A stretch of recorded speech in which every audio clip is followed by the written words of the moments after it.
Founders Live is the global venue for modern entrepreneurs, especially during these very challenging times. The direct impact of COVID-19 is currently being felt around the world, and it could get worse before it gets better. We are here to help you through these challenging times by connecting you to the people, information, and resources meant to move you forward as you start your next project. We see an opportunity to bring the resources and capital and connections to the people that need it and the people that can use it, no matter where they live in the world. My honest opinion is, no matter what the economic climate is in the world, Founders Live can be important. In the good times, when it's booming, we're here to help grow companies and have them access capital that's flowing around the world and really be a fun, great event and global platform that powers entrepreneurship. In the tough times, we actually think we can be the answer. Given the fact that if people are actually getting laid off and unemployment starts rising, well, the choice to start their own business is front and center, and Founders Live is right there to help them grow. I believe the secret sauce of Founders Live lies in the combination of these three words: inspiration, education, and entertainment. Inspiration is rooted in the energy and the passion that every single attendee has. The education is the information that we're bringing to people that they otherwise couldn't find. Founders Live Online helps solve entrepreneurs' daily challenges. If you have a question that you're just wondering, like, I don't know what to do here, you simply need to just type it into Founders Live and someone else will answer it right there for you. And the entertainment is the fun. We believe business should be fun, we believe it should be casual, and we believe it should be inspirational. Founders Live is the perfect place for you to connect with other entrepreneurs and to be inspired.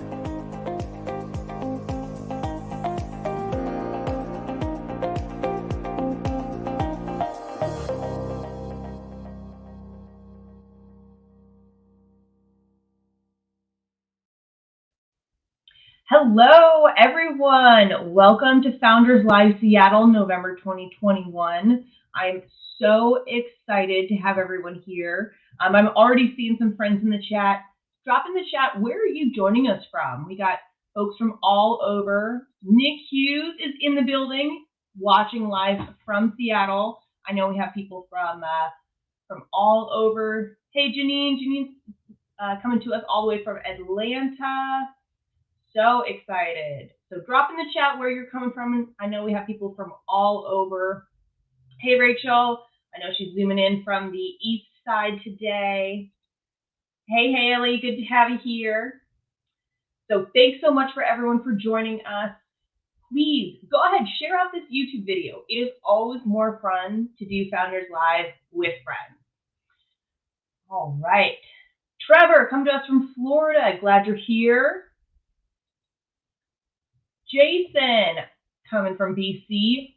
Soon, I'm going to come visit you guys in BC. That border's open. Buzzit's coming from Vancouver. Ron's from Portland, the other Seattle. We got the West Coast dominating. Anyone from Midwest, any Africa, Latin America, Asia? Founders Live, we're tuning into Seattle, but this is a global network. So really, really excited to have so many fun new people, old people. If this is your first time to Founders Live, do a shout out in the chat. Let us know. We love having new people in the house. All right, Bellevue represented. We got some Edmonds, some Mamish, East Side represent. This is awesome. So go ahead, share out this YouTube video, invite your friends, grab a beverage. This is going to be an awesome show for you guys. My name is Amelia Markworth. I'm the city leader for Founders Live Seattle. I'm so excited to be here with you all. It's going to be a great show. So go ahead, do us a favor, like this video for us. This helps people find it in the future. It helps you be able to come back and revisit these pitches, pick up the information that maybe you didn't get a chance to jot down the first time. This video, this recording link, after we're done recording, it will be here forever. You can use the same link to come back and rewatch the show as many times as you like. So go ahead, like it for us so you can find it again, invite your friends. It's going to be an awesome show. We are kicking off today with Josh Ayala from Perfect Day Games. We're going to be talking about the future of gaming. So, Josh, I'm going to bring you on. How are you doing?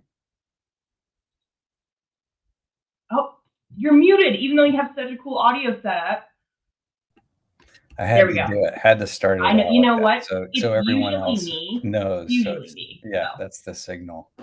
I'm great. It's really great to be here. Thank you for hosting me, and thanks to Nick as well. Yeah.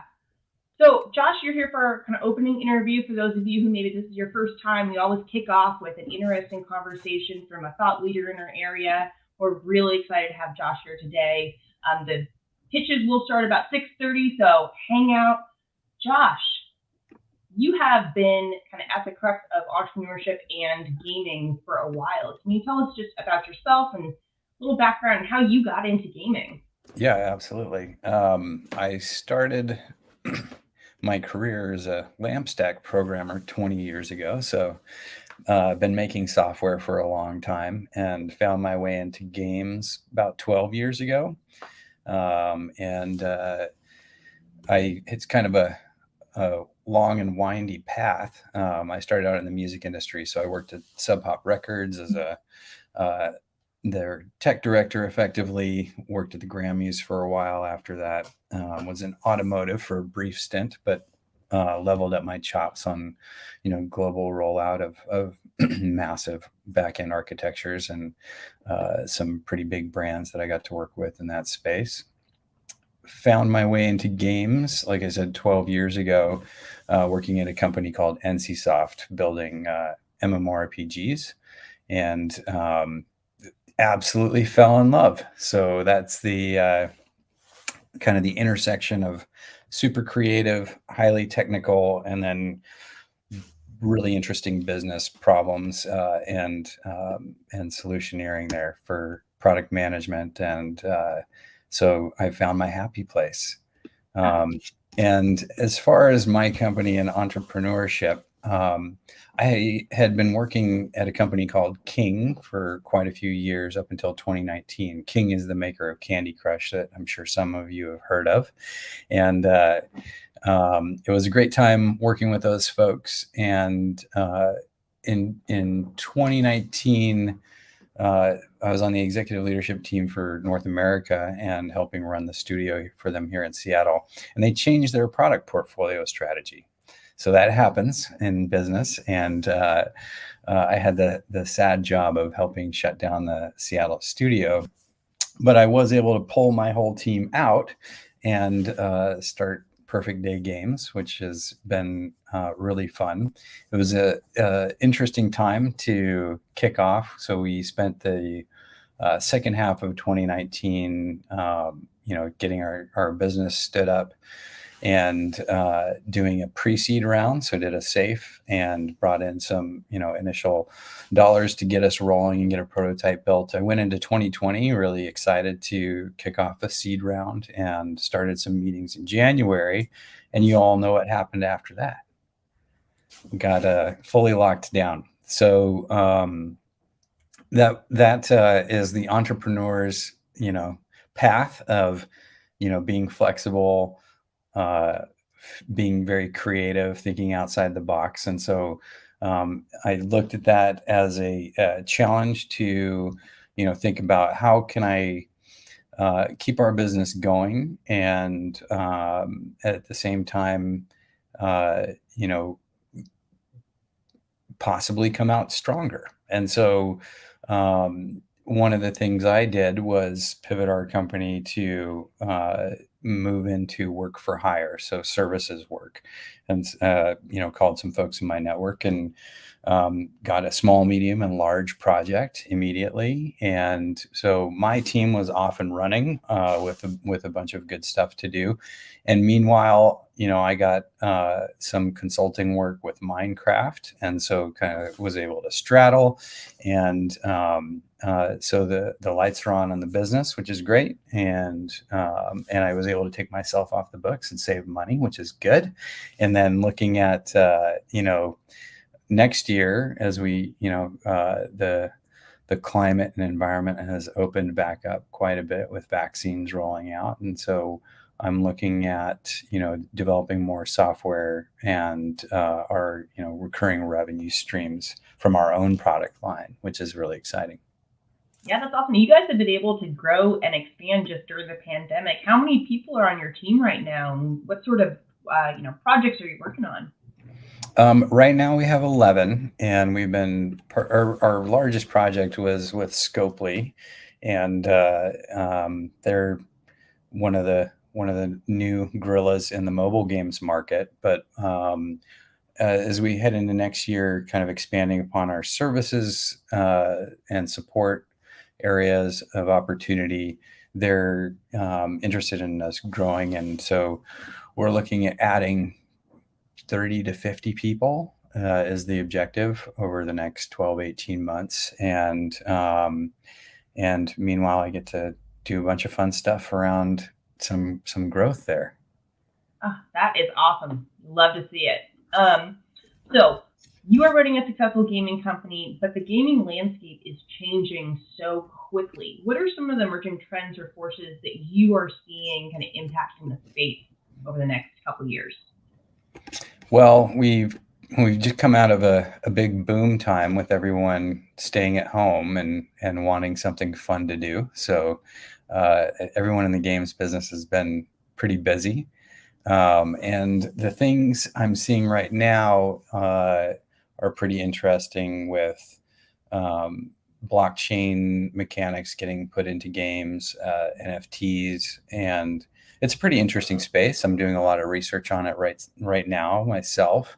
And you're seeing businesses in our industry, take stances on where they want to be in that space. And so, the head of Xbox just came out and said, we don't know what we think about this NFT stuff. And I've actually been talking to CEOs of startups that are very much just focused on blockchain-based games, and it's in pretty interesting space. Nick just asked in the chat, how do I see digital assets and impact and enhance gaming?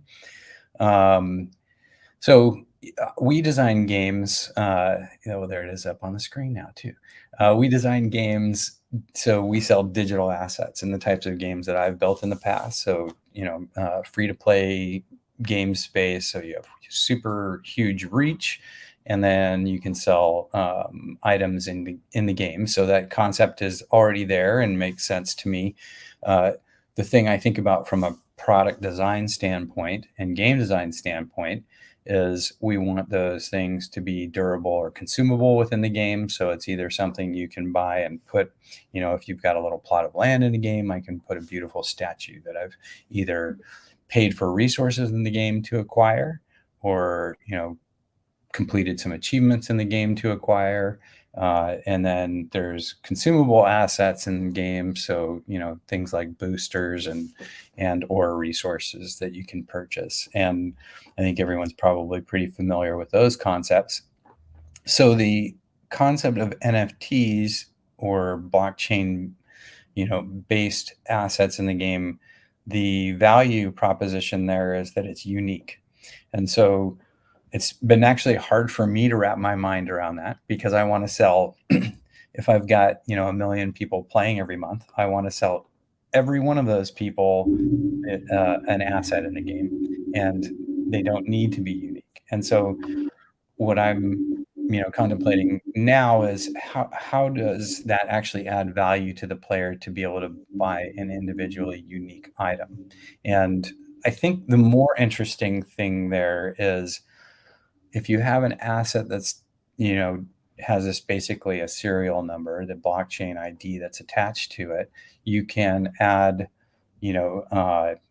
different attributions to that asset in the game that have value.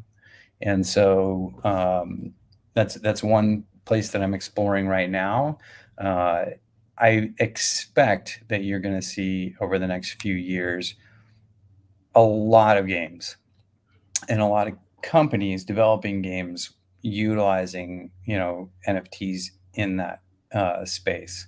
And I haven't made a formal opinion of whether or not I think that's good. I really try to focus, and I think every entrepreneur and business person needs to focus on the customer and what is the highest value for the customer. Right now, it's like I said, I'm trying to understand how I can productize this in a way where it really clearly is a value add and better than what we're offering today. So if we're going to replace some, non-unique digital assets in games, how is it better for both the player and for my business? And that's kind of being explored by a lot of people right now, like myself. That's awesome. Just a reminder, if you have questions for Josh, put them in the chat. We'll pull them up. We've been talking about how gaming is moving into digital spaces, but gamification is also impacting our kind of real world life. Everything from weight loss gamification to mental health gamification. There's all these apps. So how is gamification, kind of poised to impact just our everyday lives? We know it's more fun if you're playing a game, but how do we really make it fun? That's a good question. I get asked about this I was asked yesterday evening for a friend who's developing some software to sit down with him in a couple weeks and talk deeply about the user experience that he's designing and what kind of gamification systems can go in. And I love thinking about that. There's the fun in games is that you have a challenge or something to overcome, and you can see that progress, and it's really clear. And so there's a lot of user experience design and thinking that goes into creating those experiences. And so it's really fun for me to think about. I had to schedule like an acupuncture and physical therapy appointment recently for my shoulder so I can get back into weight training, so I can go snowboarding because snowboarding season's coming. And there you are for setting up my appointment and doing all those activities. Not fun. So I was looking at that thinking like, how could I make this way more fun? And I know there's a way. So I think there's opportunities, and you can see them, in different systems. It's been kind of percolating, but usually it's a, tertiary at best objective when folks are designing products to put in these types of features. But I think it can make products far more engaging. And so, beyond just like buttons and things like that we know make things exciting and stickier for consumers or the audiences that we're trying to reach. Anytime that if you're asking a user to, complete many steps in a process, there's different ways to deliver that content and show progress. There's, a lot of stores will have, progression systems designed into leveling up. So if I purchase more things in your store, I'm going to get more loyalty rewards and bigger discounts. And so, and then the thing that I like to do is be very clear in explaining to a player that they've done something well or done it good. And so, a little bit of bright flashiness doesn't hurt either. So I like to see that in the products that I use. Sweet. Luis is watching live from LinkedIn, has a great question. Do you see increased interoperability? Luis, you really had to do it to me. In own assets like wearable gear between games? I was actually talking with the CEO in this space. Right now, there isn't a framework, right? So, if I've got something on Ether, then I can put some attributes but there isn't a framework designed where there's an API or some sort of structure around it. If I was going to build a avatar and it's got a cool jacket in a game that I built with my company, if I could go into my friend's company's game, how can we, manifest it so it looks the same? And so there's standards that need to be developed. Right now, I don't see that. And frankly, there's a lot of folks vying for the metaverse, and that seems like a cool thing that you could do. But in the case of something like Facebook, now Meta, they want a walled garden. I've heard lip service about some thought leaders within their business of, yeah, we want you to be able to do these cool things, but I'll believe it when I see it. Cool. Well, Alejandro has a potentially strange question, which is our favorite kind of question at Founders Live. What's your personal opinion on games as a live service? And maybe for those newbies in the room who aren't quite sure what game as a live service is, talk a little bit about that. Sure. So, Alejandro, this is a great question. And this is one that I love. And here's why. I started out building web applications and, for many years. And so when I got into games, a lot of the thought process around building and producing games was stuck in the modality of a very waterfall process. And then you have something on a disk, you send it out in a package, and it sits on a shelf at GameStop. And then you never think about that game again, and you're off to the next game. And so that's kind of an older modality of thinking in terms of how you can deliver these interesting digital products. So I love the fact that I can, provide continual updates to content in the games that I make. And so one of the systems that I built when I was at King allowed me to not have to release a client, but I could release entire features and content drops, not necessarily in the spirit of what Apple wants you to do, but within the apps that I had on their app store, I could do that behind the scenes. So in order to stay within the bounds of what their intention was, I would still tie a client release with a major feature update, and I would still deliver it, from the cloud. And that's really powerful. What that allowed me to do is, if there's a bug that happened in production that we've, caught once it gets out in the wild, I can update it within hours and do that from the back end through config and systems that we built and tools that we built for that.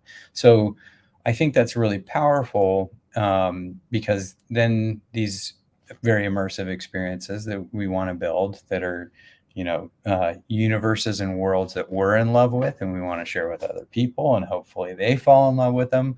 The fun there is coming up with new, interesting things to deliver. And so for the last product I worked on at King called Paradise Bay, we probably had on average 5 customer touches per week. Many of them, were small config tweaks or bug fixes, or they were updates to live events in the game. So I think the concept of, continual integration, continual deployment can apply to games, and that's how I approach it. And so all my specialty is running games as a live service. And there's different ways to do that. You can do these massive DLC dumps like in Destiny, or like I did. You can, I kind of stick with the agile philosophy of deliver value to the customer as soon as you can.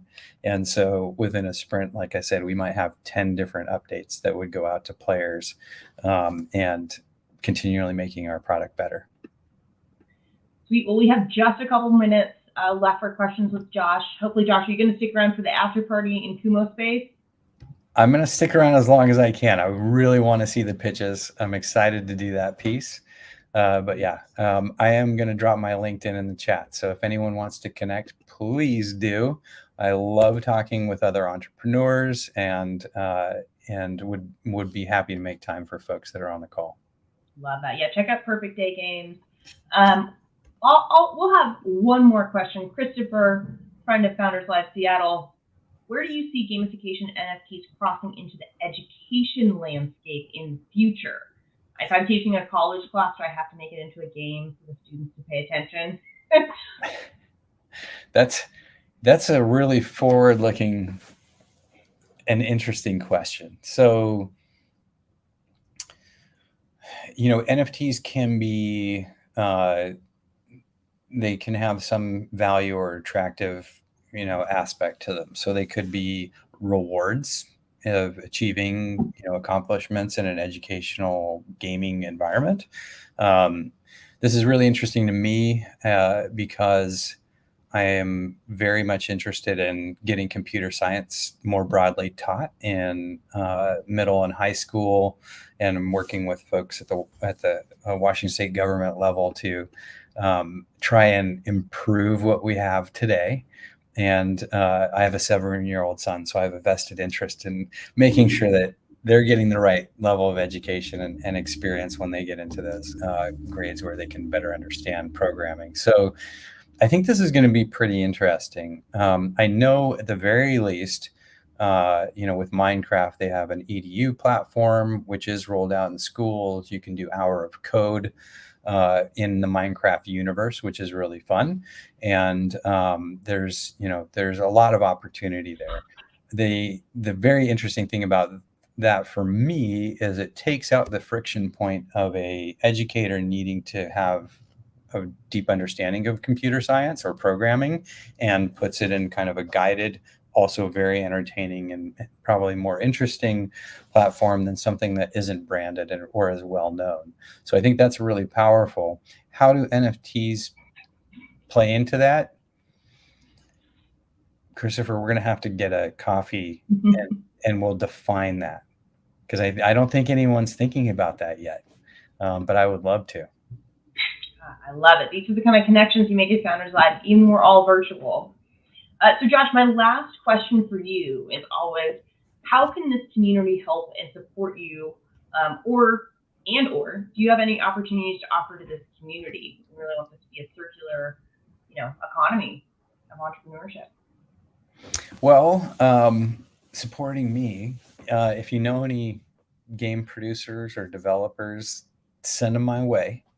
Like I said, we're going to be growing, and so I've got a lot of scaling to be focused on for the next year, it sounds like.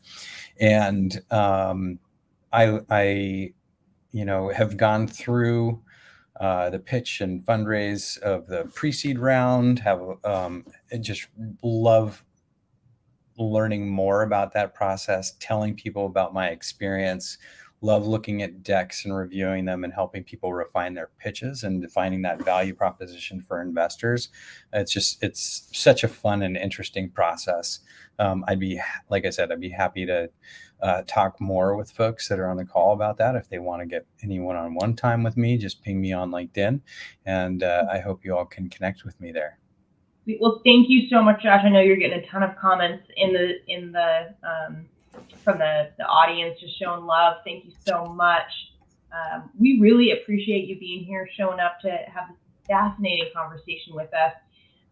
And it's super timely because I know that Nick has some NFT stuff for Founders Live he's going to be talking about in a minute.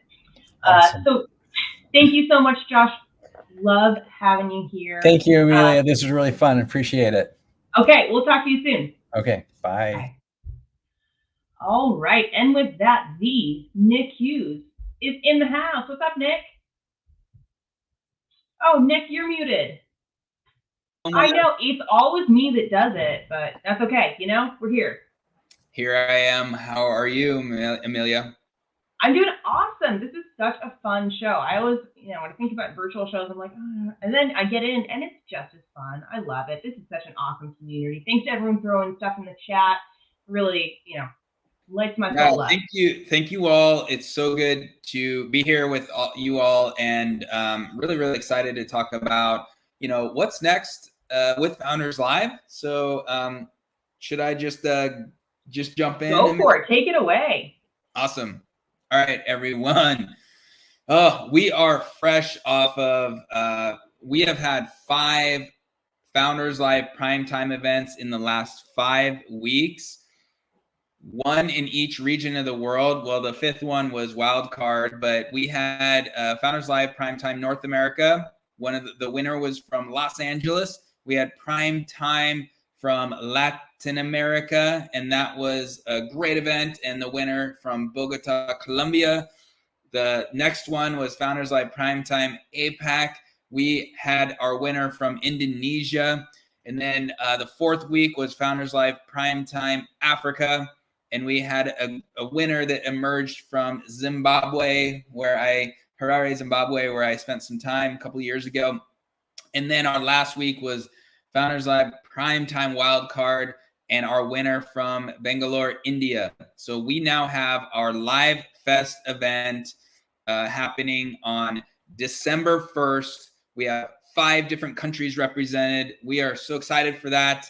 Please get your tickets today, free. Jump in just like this. You'll meet a lot of other entrepreneurs from all around the world. And it's our mini summit. And it's, it's not a huge deal, but it's our last end of the year final event of the primetime season. Check it out. We'll share the link in the comments so you can click there. It's really just livefest.founderslive.com. We'll share that though. But it's been exciting, man. I've been basically doing a little virtual world tour for the last month or so. But what I do want to share with you is really what's next. And I'm going to flow through this really quickly. I'm probably not going to hit all of them. But look, what's next is we are rolling out our digital assets and NFTs. So what Josh just covered, this stuff's happening, everyone. If you are confused about those 3 letters, if not 4 letters, but those 3 letters, NFTs or digital assets, well, it's happening. And we're here to help you not only understand them, but all start to enjoy them and really engage with them. So we are rolling out a concept called company colors. We are rolling out city events and tokens. So basically with our events, the city and event tokens will be unique to those events. We will be rolling out a community currency, and that's going to happen sometime in 2022, but really a digital coin. The fact is all those 5 countries in our Live Fest event, those 5 countries, do you know how hard it is for them to do business together? Because their fiat currencies are different. Well, we were going to roll out a unified value exchange currency to make a better global community. We're really excited about it. Hey, if this stuff confuses you or it's confusing, well, the thing is they're useful and valuable, and we will help lead the charge on this. We are rolling out our company colors are actually these designed. These are unique NFTs associated with the startups that specifically are within the primetime event. So we have released 25 of these company colors that are associated with the finalists in our primetime events, which are global competition. And then there's also a Founders Live company colors. And these are, you'll see, they're well designed. We thank you, Luis, for designing those. We have a lot of information on there. If you scan that QR code, it takes you to more information, the pitch video of that founder pitching their company and their website and information. So cool. Also, by purchasing these, which by the way, limited in nature, there's only 99 available for each one of these startups. And by the way, everyone, it doesn't, if you want to purchase one because you care about that startup, that's awesome and you support them. But holding one of these NFTs, these digital assets, and I know that's small type, but it gets you into our premium membership of Founders Live. These right now are retailing for $115 US, so actually 0.28 ETH. That, the USDC value fluctuates a little bit, but it's now at about $115 US. You get into our premium membership that's valued at $600. Okay, that's all I need to say. You purchase one of these NFTs, you're now in our premium membership experience that at January 1st, when this deal is done, you will, if you want that, it's $600. That's what's going to cost. Today, it's $115. So just kind of do the math there. But these are collectibles. Obviously, if the startup that you purchase of that NFT, they're going to go on and do great things, it might even increase in value. So we're really excited about releasing these company colors, and this is clearly an indication of where we're going.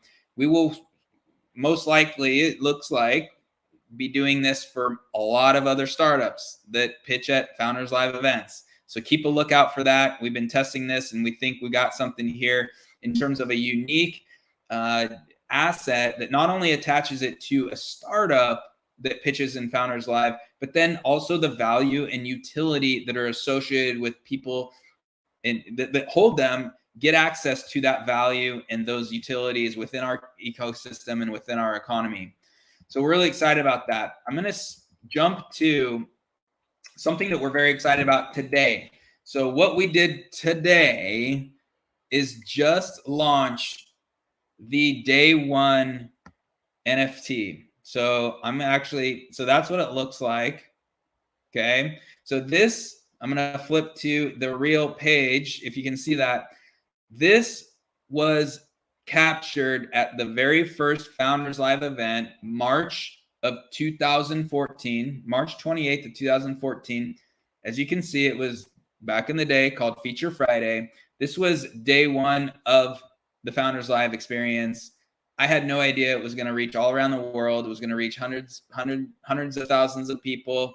And further, what are we going to do in the next handful of 10 years? We don't know. But this is the very first day.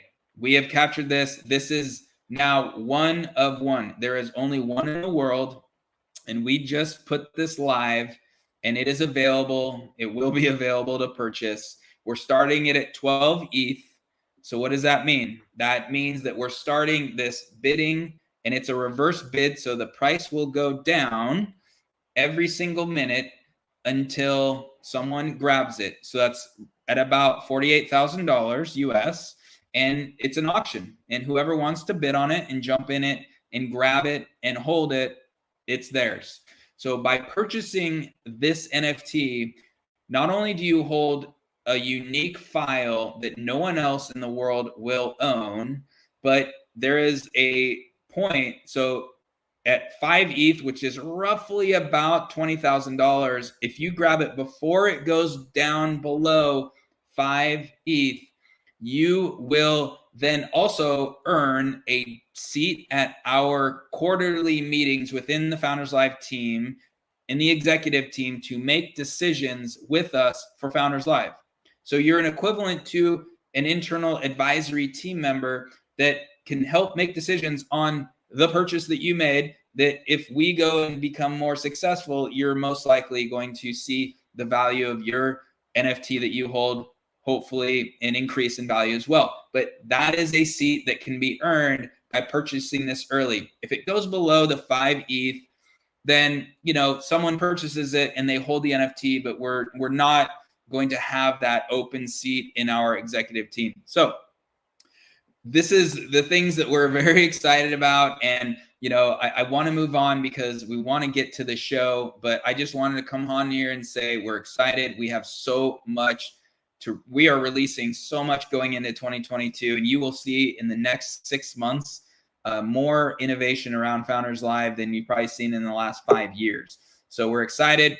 We have a new global community and economy growing here. We need to equalize the financial access and economics. This is what I talked about during the primetime events. When we're like all these countries, they're tapping in and watching Founders Live, they're engaging with our community, and yet they can't, it's very difficult for them to do business. So by bringing in a new unified system and currency exchange of value, and even here in the United States, the ability for someone to do some quick service or business with someone and exchange maybe a live coin instead of US dollars, that might be pretty cool. So we're excited about that. We'd ask you to just join us in our expansion and growth. You can find more information at nft.founderslive.com. And hey, that day one picture, that day one NFT is going to go to someone not only lucky, but who wants to absolutely join us and influence our future. So really excited. Thank you all. Amelia, I'm gonna give it back to you. And last thing I want to say here before I leave is, and I'm gonna stop sharing my screen. I just want to say, hey everyone, I want to give all shout out to Amelia and what you do, and we're so happy that you have taken a hold of this and led Founders Live. This is this is a year for you, and just so much goodness happening going into next year. And I know we've held on with this all pandemic stuff, but we're ready to get back and have a packed house for 2022. So great job. I thank you so much for being the city leader in Seattle. Oh yeah, thanks, Nick. This is so cool. I'm new to NFTs, digital currencies, but I'm getting my first one through Founders Live. So I appreciate you making this successful for some of our, I can throw a good party, but some of the more technical aspects. Well, thank you. Yes. So everyone, we shared the link in the chat. Check it out, and hey, stick around. And then also, last thing I'll say is, hey, share this YouTube link out to your friends. If you're watching on LinkedIn, share that out, like it. We got some time. Let's bring in some more people and let's have a good time. And then lastly, stick around in the Kumo space, hangout session afterwards. I'll be in there and we'll hang out. And then lastly, this is not the last you'll probably see of me tonight. So I'll be back soon. Love it. Well, thanks, Nick. Love being a part of Founders Live and everything we got going. Again, we're coming in for Founders Live Seattle, but this is a global community. So it's happening in Boston, Atlanta, Harare, Zimbabwe. We're in Indonesia. They are taking off. So each global region nominates their winner. So we are down to the final Live Fest. We have one company from each of our 5 regions. They're coming for the ultimate showdown December 1st. It's 6 p.m. Pacific Standard Time. So same time as this one. It's going to be really fun. Seattle didn't have a show last month in October because I was co-hosting our North America finals. So make sure you come and see what the global entrepreneurial scene has to offer December 1st. It's going to be so cool. So we're going to get started with our pitches really soon. Make sure that you join us afterwards in Kumo Space. This is our virtual networking. You have little avatars. You can move around. It is the coolest digital networking platform that I have seen, and I've done them all. So come check it out. It's pretty fun. We got some good folks who are there. Come join us. So we're about to get down to the pitches. Make sure to share out this YouTube video with friends if you haven't already. I know we have people coming in from Discord. We got Founders Live on LinkedIn. We got YouTube. So it's always more fun with friends. For those of you who maybe this is your first time, Founders Live is the ultimate entrepreneurial experience and virtual pitch competition. We're powering the place of entrepreneurship around the world. We're here for inspiration, education, entertainment. So we have a global and a local community. We have our online social network plus these live local events. Check out founderslive.com. It is the homepage of the modern entrepreneur. We have an online community. We have videos. We have member chats, Q&As, articles. Check it out. Plug in. It's the place to be. In Seattle and around the world, we have these monthly events. We have hundreds of guests, 5 companies, 99 seconds to pitch, 4 minutes of Q&A from the audience. That's you. You get to grill them. And then you vote. The audience votes on who they think has the best pitch, the most impactful business idea. Each month we have one winner. The shows are live streamed globally. If you were here at the beginning, we have people all the way from the East Coast, West Coast, Canada, all over. So our mission is to become the industry-defining brand for entrepreneurship around the world. Founders Live started in Seattle, but it is taking off. So welcome to the next generation of Founders Live. We are always innovating. A year ago, we switched to virtual shows, and it was groundbreaking. Here we are doing NFTs and co-ops. So join the club. We're a lot of fun. I'm biased, but it's pretty great. So we have city events around the world, performance, competition, networking. thank you for being here for Founders Live Seattle. It is going to be an awesome show. So we started in Seattle. You saw the day one NFT. That's Nick in Seattle. I always think Founders Live Seattle is kind of the golden child of the globe. Don't tell Austin. Andy, you guys are amazing. But it started here in Seattle, but it's expanding around the world. So we're in 85 cities, 26 countries, with over 100,000 fans and hundreds of events each year. So if you are in another country, another city, and you want to start your own Founders Live, reach out. Hit up expand.founderslive.com.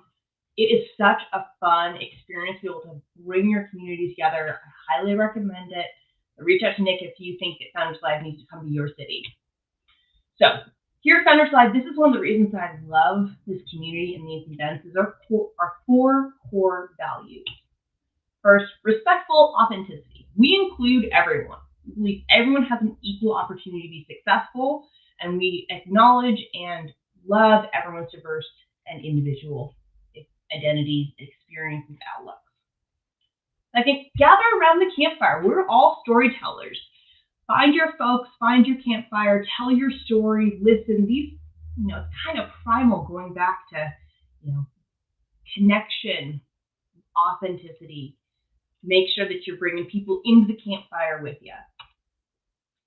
Next, open the door. Do nice things for people without expecting a return. You see, we love Josh is saying, hey, add me on LinkedIn. Nick is ready to talk NFTs with anyone who's interested. Do nice things without expecting anything in return. That's what makes this community so awesome. Finally, no name tags. Obviously, we're online, but just be relaxed, have fun. We're all friends. Anyone who you haven't met already is just a friend that you don't know their name yet. So please connect with people, stay for the after party in Kumo space. Make sure that you're having a good time, being authentic. Don't be awkward. Relax a little, have some fun. Okay, so thank you all for being here. We are going to hear a few words from some of our sponsors. These are the folks that really power Founders Live Seattle and make this all possible. So we have an incredible group of supporters, sponsors. They really make sure that we can have this incredible experience every month for you, for our entrepreneurs, for our ecosystem. So first up, we want to give a huge shout out to Now CFO. Bill is one of my favorite people. He makes accounting so fun. He could make it tonight, but I know Nick is going to do a little plug for Now CFO. Yes, I am back, and I just want to share a little bit about Now CFO. And for all of you, they are a roll the sleeves operational accounting and finance consulting firm with a singular focus on your company's success. They fix the accounting problems all companies face and give you a better financial visibility. How do I know? Not only has Founders Live and Now CFO been working together for almost 4 years, but I can tell you this, that Bill's not here. He may or may not be watching, but they're just the most important partner, at least one of the most important partners that we have had in the history of our company. We actually, we meet every 2 weeks, you all. So Founders Live is not just sitting here talking about Now CFO. I have meetings with Bill every 2 weeks to talk about the company, where we are and where we're going. And you all can have that opportunity too. And I would highly encourage that. So to have someone, whether it's Now CFO or another organization, especially as an early stage startup, to come in and help you see financial visibility in your trajectory and where you're going, the decisions you want to make, maybe you're going to raise money and whatnot, it's worth it. So I can just tell you from the bottom of my heart, we really love Now CFO, and we would recommend them to any startup, not only in Seattle, but across the country. So we thank you, and see you all later. Awesome. Now CFO, Bill and Morgan are so much fun. Thank you for being a sponsor and making this possible for us. All right. Next up, we have Snoqualmie Casino, one of our most fun partners. Takako, please come on. Go ahead. Tell us about Snoqualmie. Hi, it's great seeing you all again, and we're proud to sponsor Founders Live. Some of the great happenings going on at Snoqualmie Casino. We're celebrating our 13-year anniversary all month long. And if you love sportsbook betting, getting in the game just got real. Check out snowcasino.com for some awesome entertainment coming up. We have Aaron Lewis, Melissa Etheridge, and sumo, sake, and sushi if you like. So again, remember to make time to play as hard as you work. Thanks. Awesome. Thank you so much, Takako. We love having you as part of our community. And up next, huge shout out to Bernstein. They are such a huge partner. Troy couldn't be here today, but they are a backbone of the Seattle entrepreneurial community. So anything you need, hit them up. They are always happy to talk to friends of Founders Live Seattle. Next up, we have Nick Ellingson, the one, the only, WTIA, Washington Technology Industry Association. Nick, tell us why WTA is the coolest nonprofit in Washington. Yeah, well, again, I'm biased, but I would agree with that. So yeah, WTIA, we are a trade association that supports the tech industry and tech companies. Our focus is Washington State, but we're the largest tech association in the country. So doing more regional work and national work and international work. So we're really, regardless of where you're watching from, we can probably be a resource. Our goal really to create a strong, sustainable tech sector. And so we work with startups up to enterprises, but I get the fun job of working with startups. And so one, for all of the presenters tonight, I know a couple of you already WTI members, but for those that aren't, you're getting free WTI membership. So welcome to the family. And for everyone else who's in the audience, feel free to shoot me an email if you want to chat. I think you can see my email in my signature thing. But otherwise, just one thing to plant the seed on, which, friend me on LinkedIn or whatever, and you'll get the announcement. But after Thanksgiving, we're opening up applications for our next Founder Cohort Accelerator. So if you're in Washington State and an early stage startup, this program is for you. So yeah, good luck to all the presenters tonight. Happy Founders Live, everyone, and see you all again soon. Awesome. Thanks, Nick. We love having you part of the community. All right. And next up, we have a brand new sponsor. You know Nick Hughes. You know Nick Ellingson. Now meet Nick Amar. Nick is the CEO and founder of Will and Way. They are our newest sponsor. I am so excited to bring them into the community. Nick, tell us a little bit about yourself. Sure thing. Thanks so much, Amelia. Thanks for having me. And I'm really so glad to be sponsoring the Founders Live Seattle community and all the great entrepreneurship it fosters. So, as I said, Nick Amar, founder, creative director at Will and Way. The short-ish story is we're an independent, full-service agency geared towards entrepreneurs and growing brands.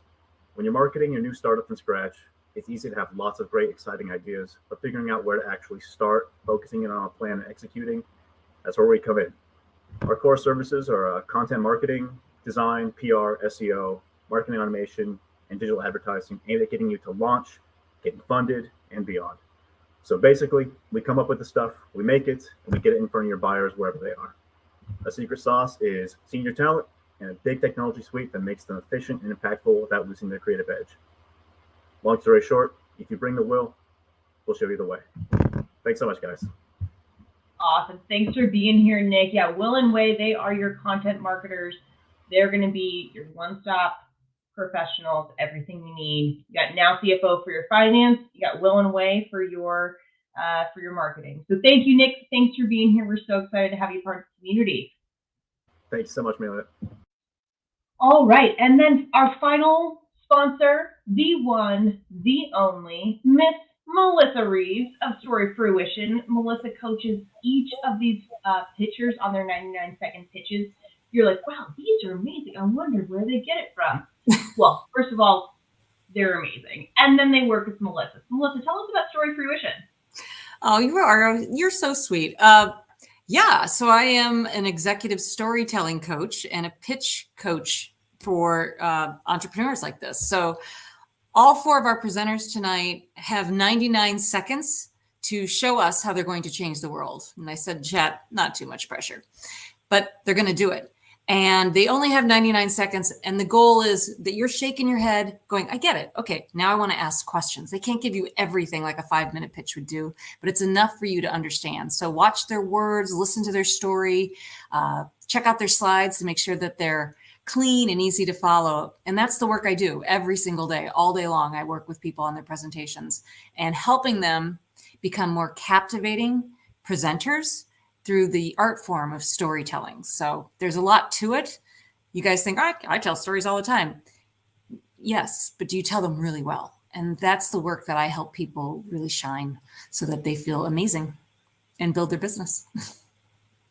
Well, we are so grateful to have Melissa as part of our community. She is part of what makes this event so fun every week. So thank you for Melissa. We are going to see our 99-second pitches. Good luck, again. guys. You're all Okay. good to me. All thanks to Melissa. She is the Wonder Woman. So make sure you connect with her offline.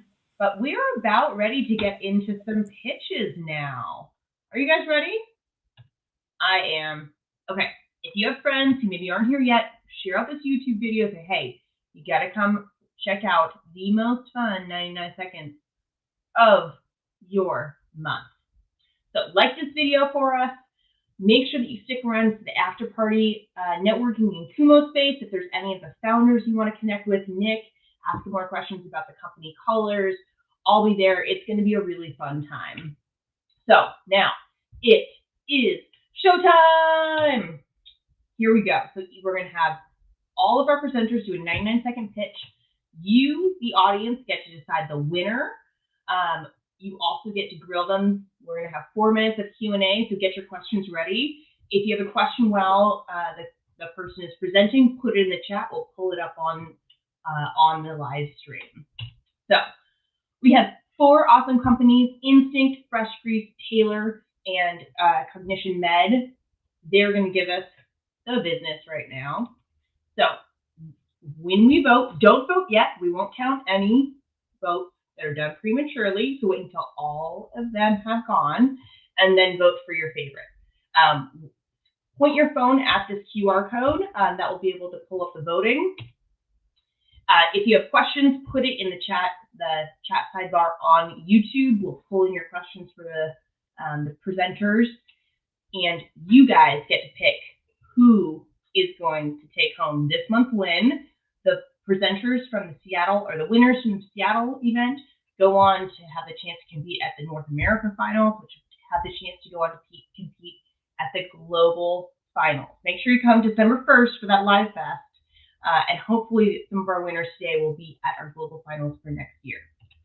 So we're here, Founders Live Seattle. Are you guys ready? I am. Okay. First up, we are going to have Instinct, Ashwin. All Awesome. right. Really excited to have you. How you feeling? Feeling pretty good. Thanks. Okay, you're up first. Awesome. Here's Here we your go. slide. Cool. Take it away. I will start timing your 99 seconds whenever you start talking. Awesome. Thanks. Over just 30 years, wildfires in our country have become 6 times more frequent and 12 times larger. This is not good for any of us. But it's especially troublesome for Justine, Director of Environmental Research for a major timber company. When I first met Justine, she told me that what kept her up at night was the startling fact that $1 billion of timber were lost to wildfires just last year alone. But then she learns about Instinct's wireless sensor networks, which are a network of tree-mounted sensors, sort of like smoke detectors in a home, but deployed strategically in the forest. Now, fires on her company's land are detected so quickly, they're put out before they can cause much damage at all. And thanks to Instinct's simple subscription business model priced per acre, Justine can think in terms that she and her colleagues are familiar with, the amount of land area that they want to cover.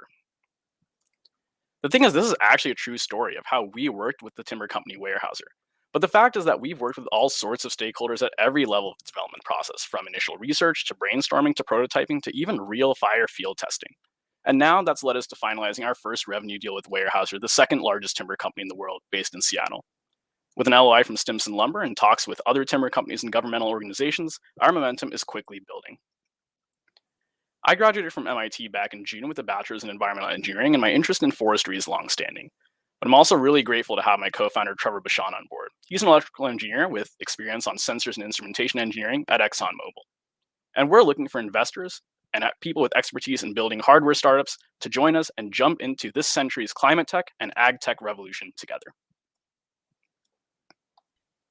Great job. You were right on time. Way to go first, Ashwin. Thank you. If you have comments for the founders, put them in the chat. We have one right off the top from Nick Hughes. So this is really cool. How does it actually sense the forest fire? Can you describe how it works a little bit more? Absolutely. So the sensor unit is what's seen in this picture here, in these pictures. So these sensor units are looking specifically for the signature of a fire. And by signature, I mean temperature and humidity. So when a fire is present, temperature, of course, spikes, but also humidity lowers. And we can measure that, with pretty good sensitivity and get an idea that a fire has started in a region based on that change. That is so cool. I have a little personal connection to forestry. My grandfather was the dean of forestry at UW way back in the day. So I love this. Can you tell us a little bit more? What's your pricing, and maybe how does that compare to competitors? Do you have competitors? What's that look like? So we're basically on the per acre pricing. We're looking at around $300 to $400 per acre. But I think the important thing to note with the system is it's not something that you envision deploying over a massive area of forest. The fact of the matter is 90% of forest fires in a given year are caused directly by humans. So you can very much pinpoint exactly where you need to deploy this system. I think that also puts us over, vision-based solutions, which are our primary competitors, which are more expensive. They have data and power constraints. They can be obscured by smoke and topography and other problems. And they're not as targeted and pinpointed and as quick at fire detection than what our system can offer. That's sweet. So how do you actually alert the clients to the fire? Is it digital? Do they get a telephone call? What's that look like? So I didn't have any pictures of it in here, but we have an app that basically can give push notifications to the client. Kind of once we get more of a track record running, our plan is to have direct interface to firefighting units that are relevant to that specific area where the fire is detected. So they're going to be notified automatically, whether it's 2 a.m. or 2 p.m., and they're going to be on the way as quickly as they can. Cool. So kind of what's the status of your current company? Do you have are you raising funds? What stage are you at right now? So we're in the process of building out the MVP. As I mentioned, we have this revenue deal that's about to be finalized with Weyerhaeuser. And so we're working towards that MVP tirelessly so we can deliver that first round of paid pilots, not only with Weyerhaeuser, but with other forest landowners. On the business side, we are working with accelerators. We are actually, it's great for me to announce that we were accepted into Techstars Anywhere last night. So we are, going to be working with all the mentorship and resources we can get to really hone in on fleshing out our pricing model and our business model as we finish building out our product and really be ready for a successful and strong launch. Sweet. We have time for just one or two more questions. David has a great one. How does this complement or replace remote sensing capabilities, and how sensitive is your hardware? So we think that remote sensing and satellite-based solutions have some value in certain areas. But I think the problem that a lot of forest landowners we talked to saw is that smoke from other fires obscures that data. So it makes it a lot more difficult to use. As far as the response time on these sensors, this picture is from a live field test we did. I'm actually sitting in the Jeep in this photo with the node unit collecting data in real time. And just 3 or 4 minutes after this fire was ignited, the sensors measured a response from it. So, within really minutes of ignition, and that can vary based on the fire, specifically the conditions that are on the ground, but very promising results so far from our initial field tests. I love it. We have just a couple seconds left. So my final question, what do you need most from this community right now? I will say that we are looking to raise about $750,000 by June.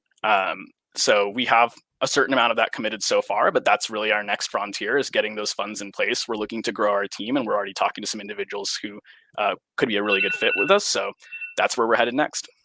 I love it. Well, you are right on time. Great job going first. Fantastic pitch. I can tell that Melissa has been working her magic with you. Congratulations. Great. Really excited to have you pitching tonight. Thank you so much. Thanks for having me. Yeah. All right. So up next, we have Garrett with Fresh Freeze. Garrett, let me pull you on stage. How are you doing today? I'm doing well. Hey, everybody. Thanks for having us. Yeah, really excited. Okay. Here's your slides. Garrett, take it away. All right. Fresh Grease helps cyclists find compatible parts for their bikes in seconds. Unlike the automotive industry, where you can buy parts for just about any vehicle from any retailer's website or in person, no tool exists to help cyclists find parts for even the newest of bikes using their make, model, and year. That's because the industry doesn't know what's compatible, and they pass this problem onto the consumer to figure out what works. Sarah flipped over her handlebars earlier this year because when she walked into her local bike shop and told them exactly what bike she was on, the place she bought her bike less than a year prior, they gave her the wrong parts and sent her flying over the bars.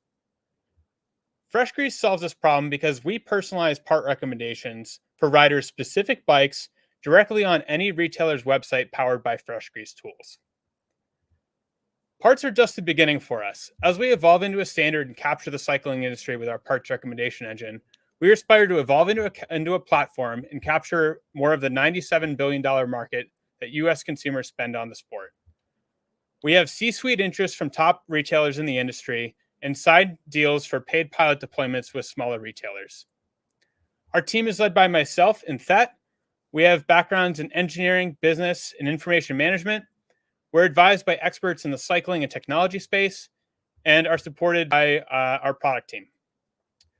If you're a cyclist that would like to use Fresh Grease, sign up for our wait list. And if you're an investor that would love to join us in reducing friction in this industry, reach out. We'd love to chat.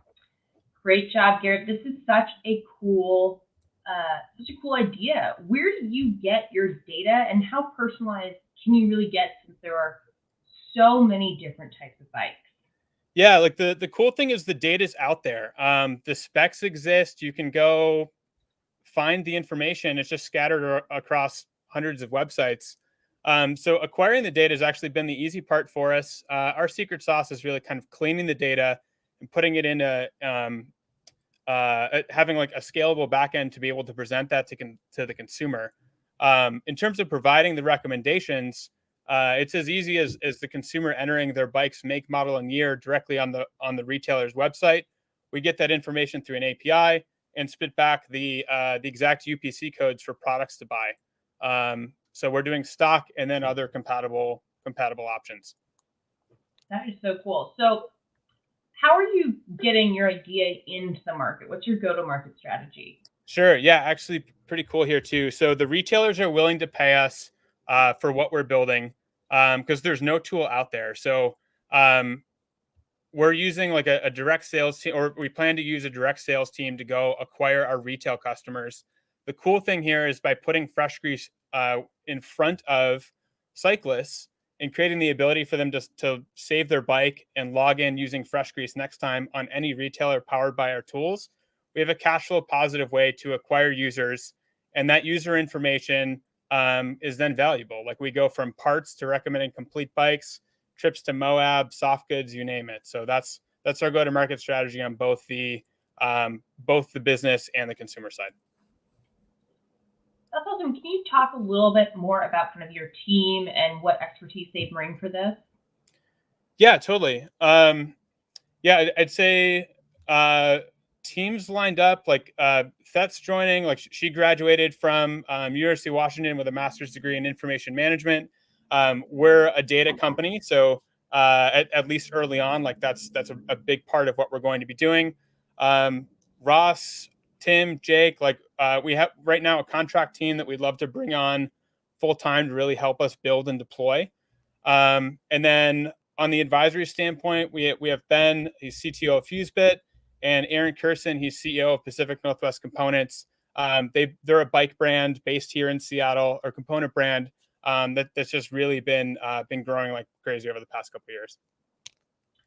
Awesome. We have another just about minute or two. So if you have questions for Garrett, drop them in the chat. Luis has a great one. How are you reaching cyclists directly? Yeah, great point. So that QR code, you can sign up, and that's our wait list. So we haven't really been doing too much active outreach, no real marketing or anything like that. On the cyclist side, we've had hundreds of conversations with cyclists. We've gotten some really great feedback. The interest is there. So we're kind of passively growing our wait list on the consumer side. And then to reach the cyclists, like we're deploying directly to retailers So it's the existing site traffic at places like Backcountry, Competitive, Evo, you name it. So does this work for e-bikes? Like Rad's power bikes are so huge, especially in Seattle. Is this work for them too?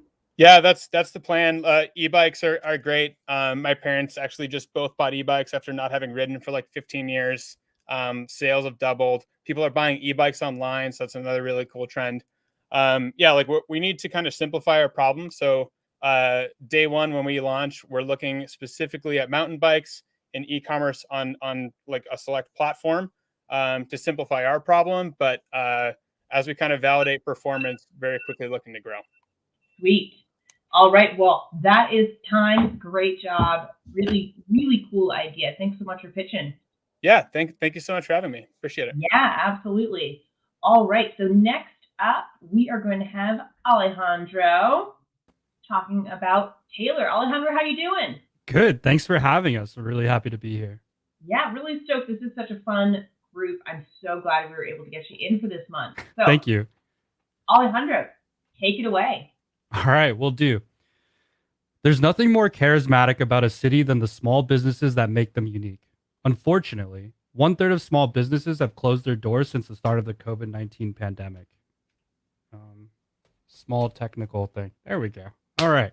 We don't want to see that happen here at Taylor, so we've created an application that will support the businesses that are small, the mom and pops, the places that bring out the tourists who are looking for what it's like to live in Seattle for just a few days, and the locals who want to rediscover their city. Meet Joe, the owner of a local bar on Cap Hill, famous for its whimsical drinks and lively atmosphere. The bar has been around for over 10 years now, and Joe's not going to let his business die. So he uses the Taylor app to stay connected with the local community, run advertisements for special events, and get locals and tourists alike through the door. Sam and Abby are visiting Seattle and download the Taylor app to check out Cap Hill. Like Yelp, they can see business ratings and reviews, but unlike Yelp, it's only small businesses. It's only the character, the real face of Seattle that they get to explore. Immediately, they are drawn to Joe's bar, but they also get to discover nearby establishments that our app will recommend and make reservations through our open table integration. 2 blocks away is a great bookstore, 3 blocks away is a weed shop, and they can land a solid slice of pizza a couple blocks away if they get the munchies. Our go-to-market strategy is that we'll be starting off only in Seattle, and our ask is $800,000 to get the software further developed, work out the beta kinks for our expected launch in June of next year, and reach our break-even point in 2025. I'm Alejandro Sante with Taylor. We're a team of Seattle University grads experienced in web dev, content creation, and managing multi-million-dollar projects. Great work, Alejandro. I have to cut you off. You're right at your 99 seconds. That was great. I love it. I had a couple technical issues there. Shout out to Seattle University grads. We're the coolest. I think my first question for you is, you have a lot of opportunities. What's your first customer or target customer segment type that you're going for? Good question. So one of the things we're really looking to do is focus on being like boots on the ground, door to door, and making personal partnerships, which is something that our competitors, Yelp and Google, can't do. So we want to work with these restaurants. We want to work with these bars. We want to work with, the mom and pops and the stores you've seen on the block, on the corner, in your neighborhood for 20, 25 years. We want to work with those people and help them get noticed on a platform that's severely congested with, McDonald's, or I hate to say it, but Starbucks, those type of companies. Sweet. So how are you acquiring those local merchants? Are you just knocking door to door, or what's your outreach strategy? So one of the things that I've done throughout my life is try to sample as many different restaurants as I can. And because of that, I formed a lot of personal relationships with business owners, with restaurant owners, bar owners in the area. Secondly, our team is pretty well versed with that. Thirdly, we'll be working with our ambassador team, which will feature like local content creators and influencers, such as like Kenji Lopez is one of the people we're planning on working with, to come up with these like more curated, more personal, and more local suggestions. Sweet. Can you talk a little bit about your team? I know that got a little cut off, but I know you have a cool group of folks behind you. Yeah, so I'm working with Danny Shaw and Sari Kui, also Seattle University grads. And we will be working together along with Gary Rhino as our CFO. We also have a list of people that we've worked with as advisors or consultants. And if you'd like to find out more information about who we're working with, please feel free to send me an email. Love it. Christopher has a great question. How are you planning to scale this? Right. So the first step is to test if our theory does work. In Seattle, we plan on only contemplating expansion after about 10,000 users, free users on our free app, and about 250 businesses that we partner with. So in terms of scaling, when we do look to expand, we're going to bring on additional people that are well versed in sales, so we can gain more partners in other cities around the United States. Love that. So Alejandro, what's your big vision here? Where do you see Taylor in 3, 5, 10 years? What future are you working towards? Well, I guess the coolest thing is, according to our financial plan, we plan on hitting a break even after 32 months. I really want to do a lot of traveling. That's something that's really exciting to me, and getting to learn what makes each city unique. So when we bring on those teams, one of the co-founders, like myself or Danny or Sari, will go to one of these places, like for example, LA, lead the team in really finding out what makes this city special in terms of restaurants, in terms of bars, in terms of experiences. That very like tactile sort of feeling. I love it. We have time for just one last question. It's one of my favorites. What do you need from our community the most right now? So we were planning on launching in June. However, before that, we plan on doing our beta test. So if you can definitely if you're interested, send us an email, check us out on Instagram. We would love to interact with our potential users, as well as if you're a business owner or you have a restaurant or you have a bar, we'd love to interact with you as well. Awesome. Great job, Alejandro. So excited to have you here today. I'm really looking forward to having Taylor on Capitol Hill so I can hit the scene, right? Yeah, no, I'm super stoked. Thank you. It's going to be good. Thank you, Alejandro. Awesome job. These pitchers are bringing the heat tonight, guys. So don't vote yet, but get ready. You get to pick the winner. Next up, we have Gautam from Cognitionmed. How are you feeling tonight? I'm doing great. Thank you. Awesome. Love having you here tonight. You can go ahead and pull up your slides here. Great. Can you see them? Yep. All right. Take it away. 13 minutes. That was the difference between life and death for Paul. He wasn't feeling well and went to an emergency room in rural Washington. Turns out he was having a heart attack and the doctor there needed my help. I'm a cardiologist 120 miles away, and unfortunately for Paul, still using a pager and a fax machine to communicate. What should have been seconds turned into 13 minutes, and by the time I got the information I needed and called that doctor back, Paul was coding and eventually died. This shouldn't have happened. Lives are on the line, providers are burning out, and the tech we have isn't working for us. So after Paul died, my co-founder Sanjay and I invested our own money, got a team together, and built Coltrane. Coltrane is a free, simple, secure mobile application. Any provider in any location or any healthcare system can use Coltrane to connect with any colleague. A Coltrane case puts the patient in the center and lets the healthcare team get on the same page quickly and without redundancy. We're testing with over 100 colleagues and already saving lives. Our business plan brings a new way for providers to connect with life sciences companies. They spend $20 billion a year to reach us, and we'll channel that spend more effectively by curating their clinical content and putting it at the point of care where we need it the most. We're raising $2 million to build our engineering and marketing teams, and I'm always looking for technical advisors. Coltrane gives providers the freedom to connect using modern tools, and it gives you the freedom to go anywhere knowing your healthcare team is connected. There are thousands of Pauls out there, especially in rural areas. Let's get healthcare on the Coltrane. Thank you for letting me tell my story. Fantastic. You were right on time. I love it. First question, what kind of traction or backing or proof of concept have you been able to have so far? Yeah, so we have done a closed beta test in rural Kansas and rural Washington, where both my co-founder Sanjay and I live, and we've got over 120 of our colleagues currently using the platform. So Basically, we have been working hard to figure out what works and improve upon what doesn't work. And we're about ready to release our second version in early 2022. In terms of the monetization, we're in active discussions with a number of medical device and pharma companies to hopefully get them into pilots so that we can figure out how the educational resource delivery is going to work. But we're very excited about both angles, accruing providers and as well as our industry play. Awesome.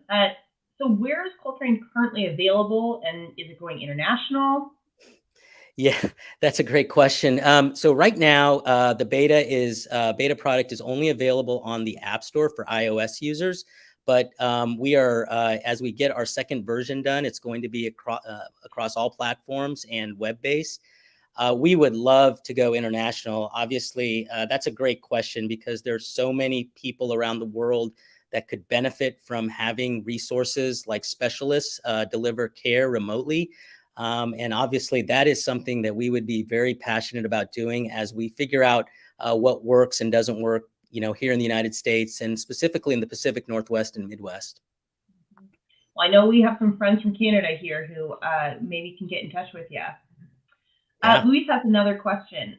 What do people love most about your product, and how easily do they get it? I think that what the current providers love the most about our product is that it gets everybody on the same page right away. I think, all of us as patients or as family members of loved ones who might have been patients get very frustrated because communication amongst providers oftentimes is very fragmented and disjointed. And what we can do with this product is essentially get everyone taking care of the patient on the same page quickly, looking at the same data in real time. And so what most of our colleagues have given us feedback on is that we really have to make that group-based care, that team-based care even better, and really grow with that. It's almost like a Slack channel for each individual patient where you can kind of come in and out and really catch up on the details of what's going on without having to repeat yourself over and over again. And our colleagues absolutely love that. I love it. Well, Melissa has a real quick quip that I'm sure you can steal. Gets doctors on the same page without the pager. Oh, I love it. Melissa, this is why you are the GOAT. But for real, walk us through the current path to the AZ call center. Yeah, so in Wenatchee, we have 10 different hospitals that we're taking patients from. I live in Wenatchee, and these hospitals are all critical access hospitals. There's 10 different electronic medical records that they're using. So if they want to transfer a patient to me, they have no way of getting in touch with me, except they have to call a call center in Arizona, and then that call center pages me, and then I have to log into our own electronic medical record where they have uploaded faxes of whatever documents are important or relevant. And so that's where the delays come in. And in the case that I described with Paul, they had actually uploaded the relevant EKG that I needed to look at into the wrong patient record. So it was just so many errors that led to a bad outcome for patients. And this is happening every day. And the problem is that in healthcare, we kind of put up with it. And, as a physician working in a rural area with a large underserved community, it's just not acceptable to me to do this any longer. And so, we dove in and we want to bring the best technology to healthcare providers because that's what we deserve. And so far, it's really resonating with the folks that are testing it with us. I love it. We are at time for your questions. I see a bunch of questions in the chat. So if you have more that you want to discuss, join us in the Kumo Space after party. Our presenters will be there to be able to answer your questions. So congratulations. Great job.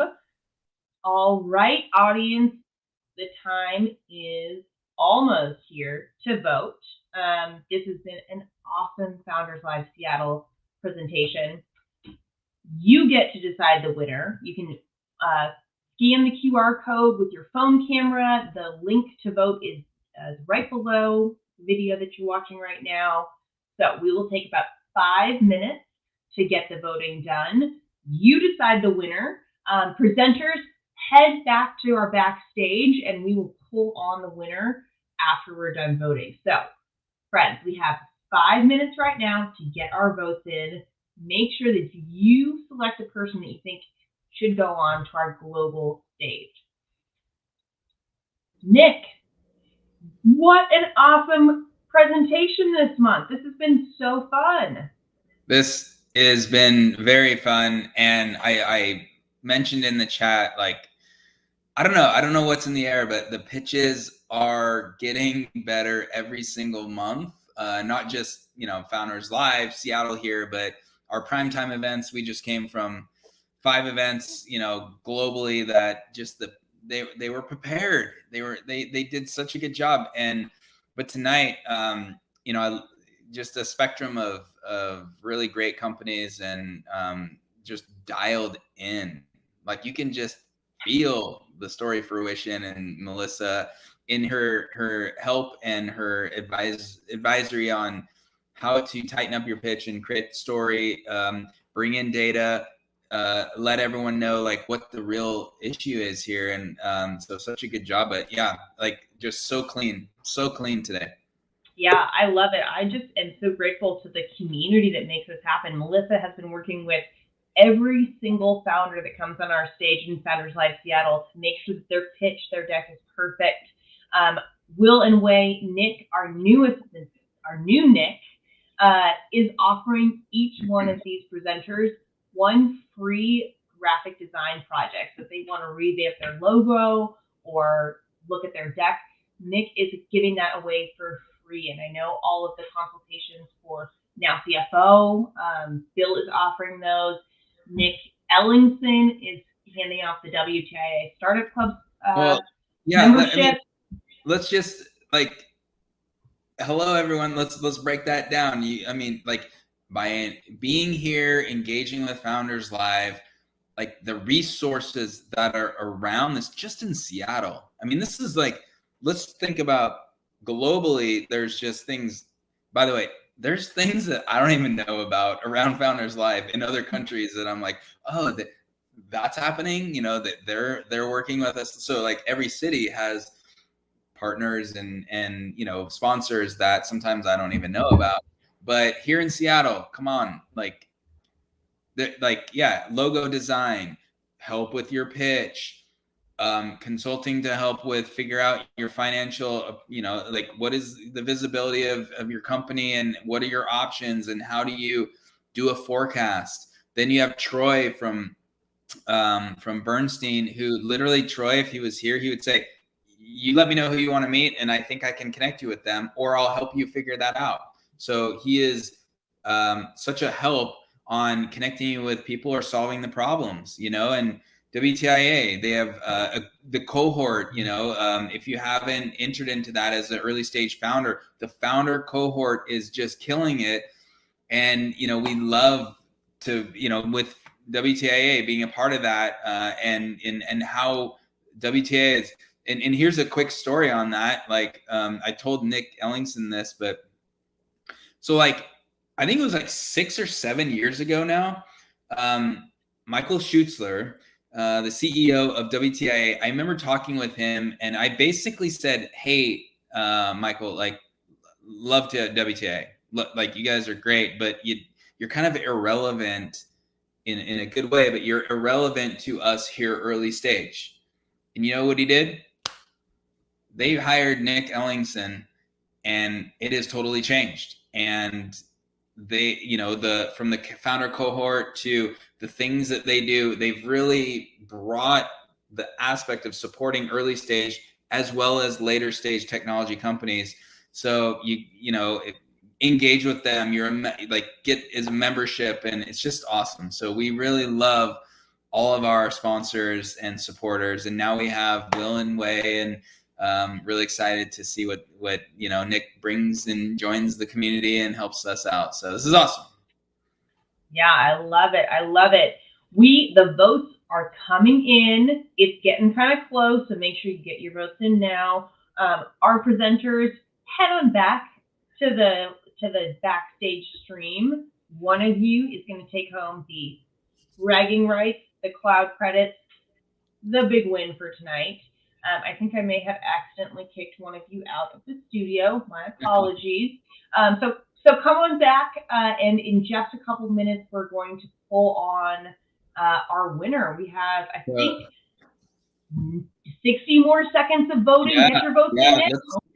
Amelia, this is on you, and it's you just have a time limit. So if you said 60 seconds, then it's close, everyone, but we have a minute left, and then we will bring up a winner. And by the way, it's happened before, so if at that point in time there's a tie, then we just extended another minute, right? That's you just extended another minute until we figure it out. But this is great. I love this part, and it should be said though, all these pitches, all these founders did great.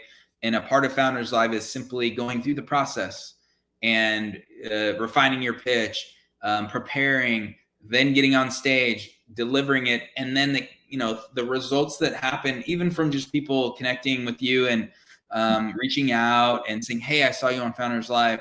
All those connections happen. The winner is obviously one result of this, but there's so many results just from participating and pitching at Founders Live. So regardless of tonight, you all did such a great job, and thank you presenters and founders that pitched tonight. Great work. Yeah, fantastic. Okay, the pitches or the votes are in. We have a winner who is going to be able to take home $10,000 in AWS credits.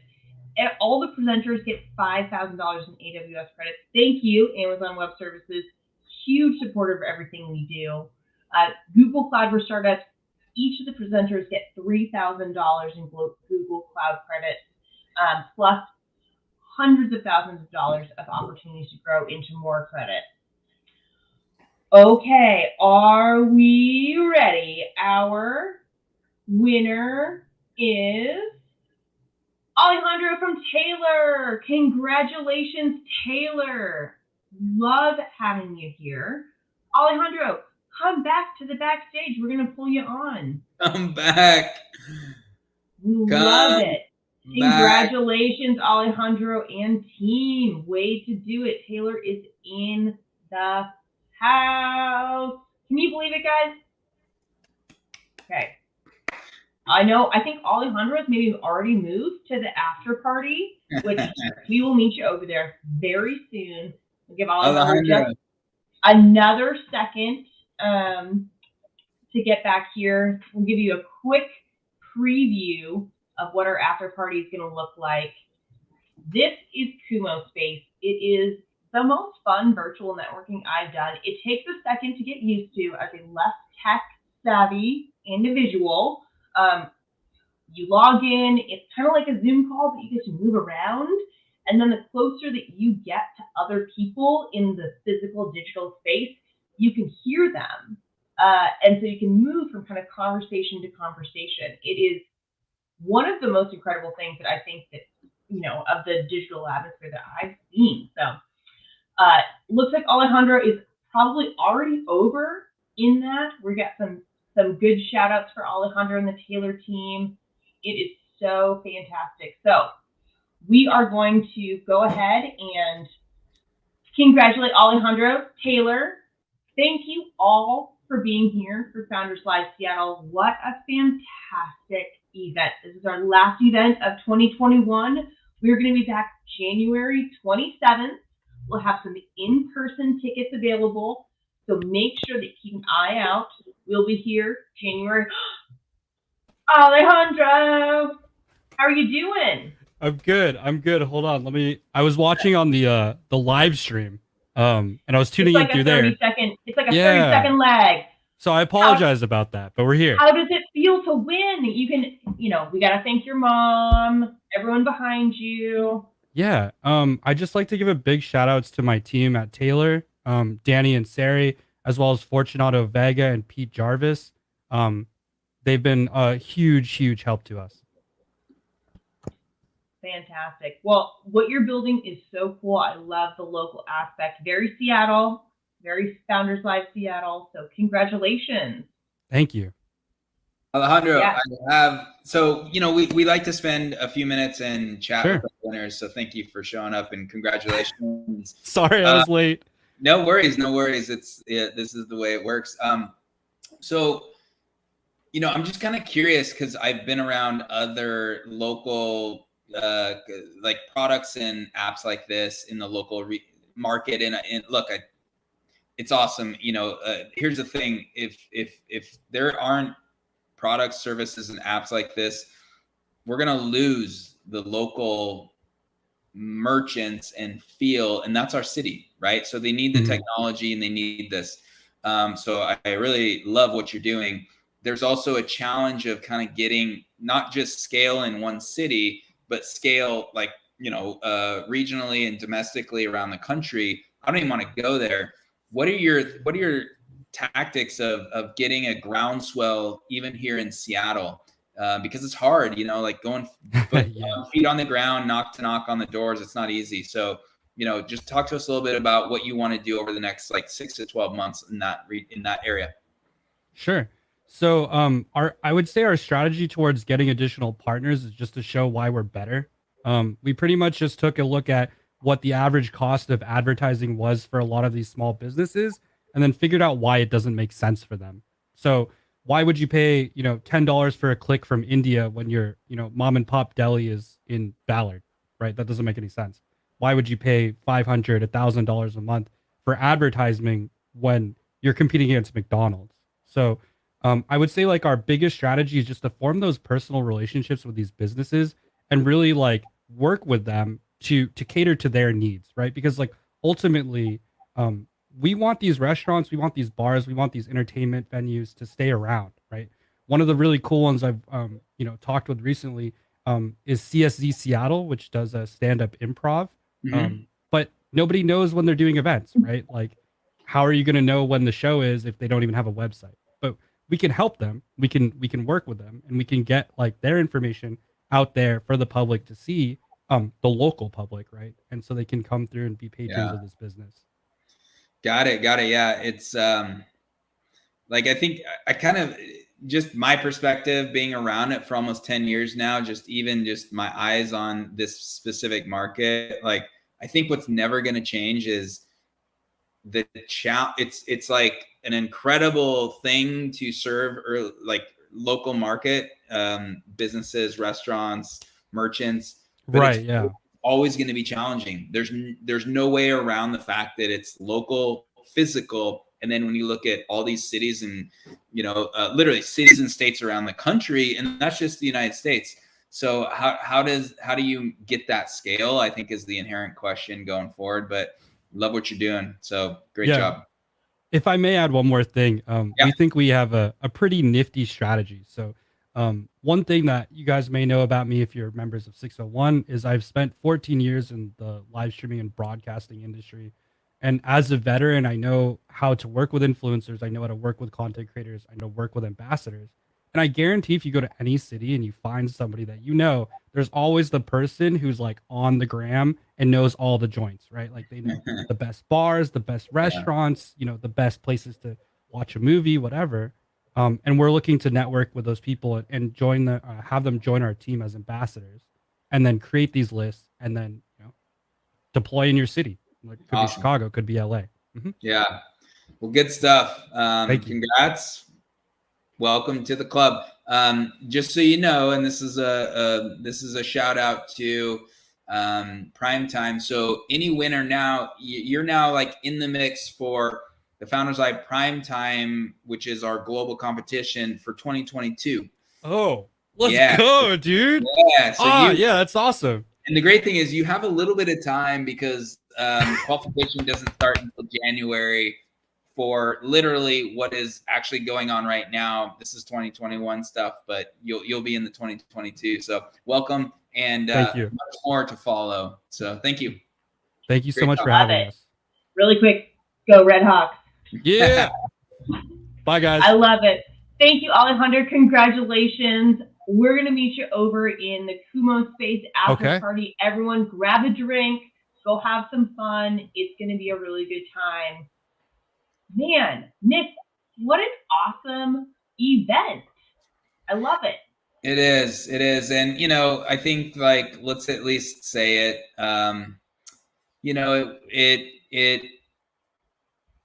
we attempted and tried in person, and, you know, the gods didn't have it. So we're here in virtual for this month, but we're excited for turning the corner, for 2022. And just so you all know, end of the month in January, we will be at the Collective. And we'll be in person. So we're excited about that. So, you know, what we have to look forward to next year is just so much great stuff, and a lot of innovation. Obviously, I spoke about the NFTs and digital assets and the things that we're bringing, which, yes, there's like a lot going on that, but we will bring you more information, education, and all of that stuff. But look forward to the cool stuff that hits next year, and we will gather in person, and we will have our ability to cheers each other, and I can't wait for that. It's going to be awesome. So mark your calendars. The last Thursday of every month for 2022, Founders Live Seattle, we're going to have some aspect of in person. As long as you all get vaccinated, get your flu shot, take your vitamin C, stay healthy, because we really want to make it happen. So January 27th at the Collective. My birthday is like 4 days later, so it's going to be a big party. It's going to be awesome. Last Thursdays, join us there. Mark your calendar. 2022 is going to be the jam. All right. I'm going to head over to the Kumo space. I hope everyone joins us over there. This has been fantastic. So fun to connect with you all. This has been such an awesome virtual event. I mean, I'm really excited. So join us over in Kumo space, and we will see you in 2022. Thank you, everyone.